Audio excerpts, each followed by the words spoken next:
అందరు నమస్తే. కాంగ్రెస్ ప్రభుత్వం కాంగ్రెస్ గవర్నమెంట్ రాకముందు ప్రకటించిన హామీలు ఇంకా ఇగొస్తాయేమో అగొస్తాయేమో, ఇంకా ఈ ఎలక్షన్ వచ్చింది కాబట్టి ఇప్పుడు ఇస్తారేమో, లేకపోతే ఎలక్షన్ అయిపోయినాక ఇస్తారేమో, ఇంకేదైనా పైసలు పుడితే ఇస్తారేమో, భూమి అమ్మి ఇస్తారేమో, ఏమేమో అనుకుంటుంటే డిప్యూటీ సీఎం బట్టి విక్రమార్క బాంబు పేల్చేసిండు.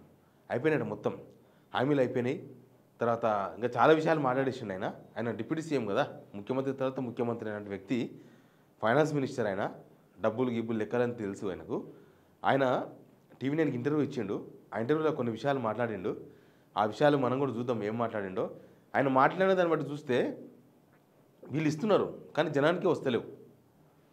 వాళ్ళ లెక్క అదేమున్నది, మేము ఇచ్చేస్తున్నాం అన్నీ, బట్ మరి అందాల్సిన జనాలకే కదా. జనాలకు రాకపోతే మీరు ఇయ్యనట్టే.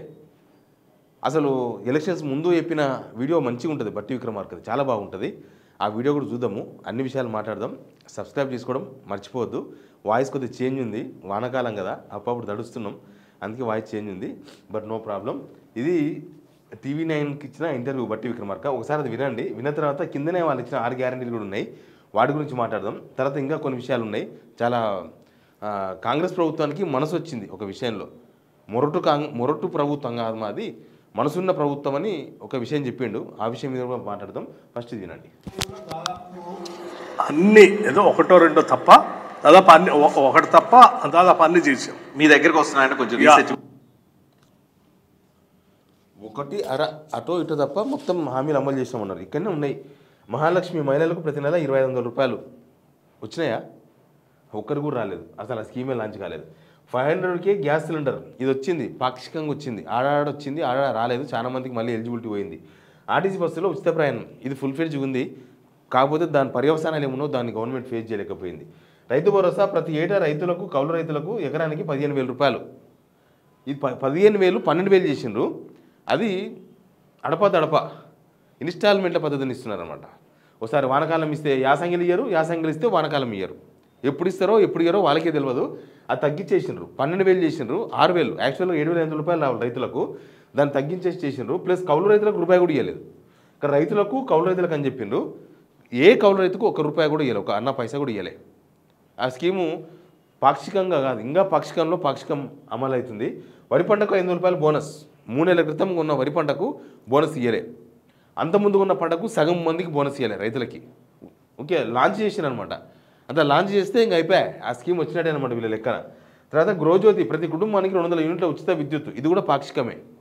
మొత్తం మన దగ్గర ఫ్యామిలీస్ మొత్తం దాదాపు 1.5 ఫ్యామిలీ, 1.30 లక్షల ఫ్యామిలీస్ ఉంటే దాంట్లో 1 కోటి మంది ఎలిజిబుల్ అయితే దాంట్లో వీళ్ళు ఇచ్చేది 30 లక్షల మందికి ఇస్తున్నారు. అది కూడా అప్పుడప్పుడు స్కిప్ అవుతూ ఉంటుంది వచ్చిన వాళ్ళకి. ఈ నెల వస్తుంది, వచ్చిన నెల రాదు.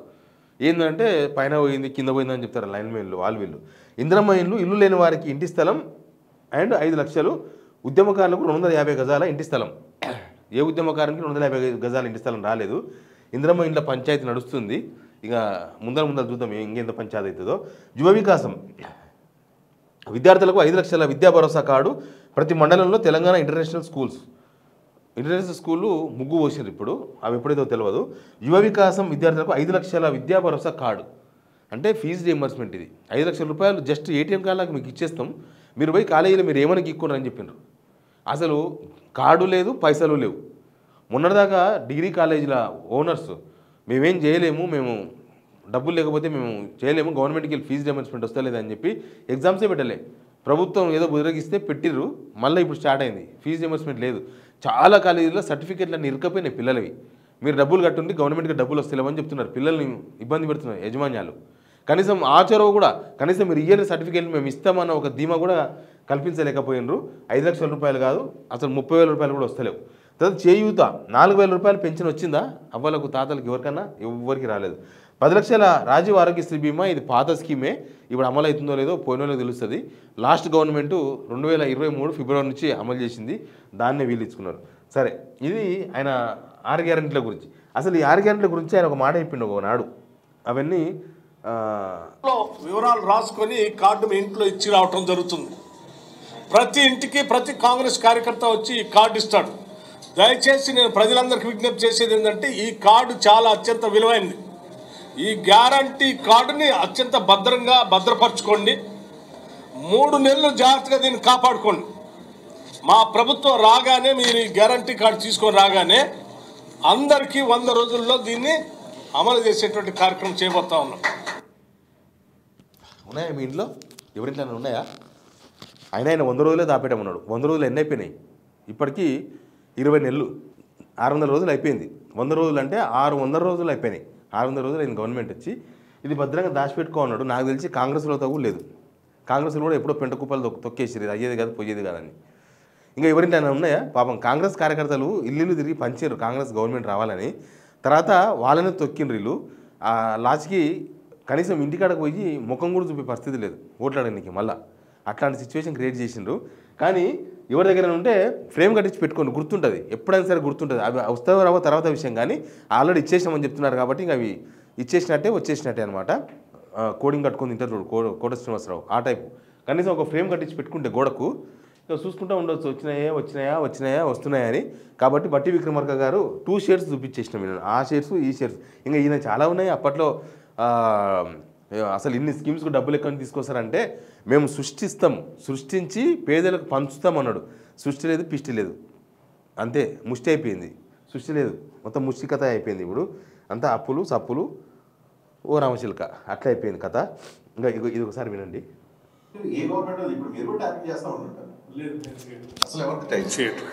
దేశ భద్రతకు సంబంధించి మావోయిస్టు గవర్నమెంట్ ఆఫ్ ఇండియా ఇచ్చినటువంటి గైడ్ లైన్స్ ప్రకారం వాళ్ళు చెప్పినటువంటి నిఘా వ్యవస్థలు ఏమైనా చేస్తున్నాం, కానీ ప్రభుత్వ పరంగా ఏం చేయట్లేదు. ఏదో మీ ఫోన్లు అందరూ ట్యాప్ అవుతున్నాయి అని వింటూ ఉన్నాం. మీ ఫోన్ ఏం ట్యాప్ కాదు? నేను చాలా నిరభ్యంతరంగా చెప్తా ఉన్నాను, ఏం ట్యాపింగ్ లేదు, ఏం లేదు అటువంటి ఆలోచన. వీళ్ళ ఫోన్ ట్యాప్ అవుతుందా లేదా మాత్రం చెప్తలేడు. ట్యాప్ లేదు అంటున్నాడు.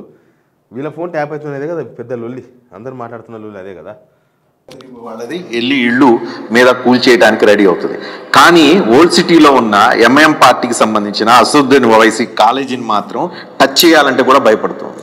చాలా పొరపాటు అండి. కావాలో పెట్టారు కాలేజీ చెరువులో. ఒక నిమిషం, కావాలని కొద్దిమంది ఈ రకమైన మతపరమైనటువంటి ఆలోచన దాన్ని పూసి అది చేస్తాం.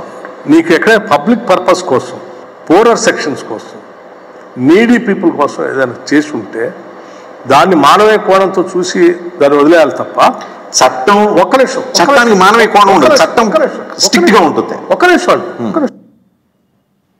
అర్థమైందా? సకలం చెరువుల అక్బరుద్దీన్ కాలేజ్ ఎండాకాలం కూలగొడతామన్నారు. ఎండాకాలం అయిపోయి మళ్ళీ వానకాలం వచ్చింది. అంతకుముందు ఆయన రంగనాథ్ గారు కూడా చెప్పింది ఇదే మాట. మానవతా దృక్పథంతో దాన్ని కూలగొట్టలేదంట. మరి మిగతా పేదలు మధ్యతరగతి జనాలు వాళ్ళు మానవతా దృక్పథం లేదా? అప్పుడు మీ మనసుకి ఏం అనబడలేదా? వాళ్ళ ఇల్లు కొలగొడితే, వాళ్ళ గుడిసెలు కొలగొడితే, పాపం గృహప్రవేశం చేసిన వాళ్ళ ఇల్లు కొలగొడితే, మధ్యతరగతి జనాల పుట్ట కొడితే అప్పుడు మీకు మానవతా దృక్పథం గుర్తు రాలేదా? అంటే అక్బరుద్దీన్ కాలేజీ కొలగొట్టాలంటే, రేవంత్ రెడ్డి వాళ్ళ అన్న తిరుపతి రెడ్డి ఇల్లు కొలగొట్టాలంటే మీకు మానవతా దృక్పథం గుర్తుకొచ్చి దాన్ని కరుణించి వదిలేసిండ్రు. అంటే ఈ ప్రభుత్వం ఎవరికి వ్యతిరేకం? జనాలకు వ్యతిరేకం, అంతే కదా. మొత్తం వీళ్ళు 300 ఇళ్ళు కొలగొట్టేసిండ్రు, 300 ఆస్తులు కొలగొట్టేసిండ్రు. దానిలో దాదాపు 260 ఇండ్లు అన్ని పేదలవే. చూడలే అప్పుడు గుడిసెలు కొలగొట్టిండ్రు అక్కడ సున్నం చెరువు దగ్గర. పిల్లలు స్కూల్ కోదామంటే బుక్కులు కూడా లేవు. వాళ్ళ బట్టలు, వాళ్ళ బుక్కులు, వాళ్ళ బ్యాగులు మొత్తం అయిపోయింది. మొత్తం పసాగా తొక్కిపిచ్చిర్రు. జేసీబీలను తీసుకుపోయి, బుల్డోజర్ని తీసుకుపోయి తొక్కిపిచ్చిర్రు మొత్తం. పండనికి వాళ్ళు కనీసం పండుకునికి కూడా ప్లేస్ లేదు. వాళ్ళు ఎన్నో గణపతి ఉంటాయి కదా, గణపతి పెడతారు కదా, ఆడపోయి తిని ఆయనే పండుకున్నారు వీళ్ళు కూలగొడితే ఇల్లు. మరి అప్పుడు రాలే మానవతా దృక్పథం ఎందుకో కలగలే మీకు? అంటే అక్బరుద్దీన్ కాలేజీ కాబట్టి మానవతా దృక్పథం పనిచేసింది. తిరుపతి రెడ్డి ఇల్లుకు మానవతా దృక్పథం పనిచేసింది. మీరు మీ ఎమ్మెల్యేలే, మీ మినిస్టర్లే, మీ చుట్టాల ఇల్లు ఒక్కడుగా కొలగొట్టలే, మొత్తం పేదల ఇల్లు మధ్యతరగతి ఇల్లు కొలగొట్టి ఇప్పుడు మానవతా దృక్పథంతో మనం కొన్ని అట్లా వదిలేసినామని చెప్తున్నారు. జనాలకు అర్థమవుతుంది కదా మానవతా దృక్పథం అంట. వాళ్ళకి మనసు కరిగిపోయిందంట అవన్నీ చూస్తే. ఇక ఇది చూసిన తర్వాత మీకు ఐడియా ఉండొచ్చు, ఇప్పుడు వీళ్ళ గవర్నమెంట్ ఏంది ఇవ్వని హామీలు ఇచ్చినట్టుగా. ఎందుకు కొలగొట్టాలంటే మానవతా దృక్పథం. Phone tapping central government rules ప్రకారం చేస్తున్నాం, అన్ని విషయాలు మాట్లాడేసిండ్రు. ఇంకా ఈ గవర్నమెంట్ను మీరు ఏ కామెంట్ చేస్తారో కింద కామెంట్ బాక్స్ ఓపెనే ఉంది. ఇవన్నీ విన్న తర్వాత మీకు ఏమనిపించిందో అది చెప్పండి. Please subscribe signal TV.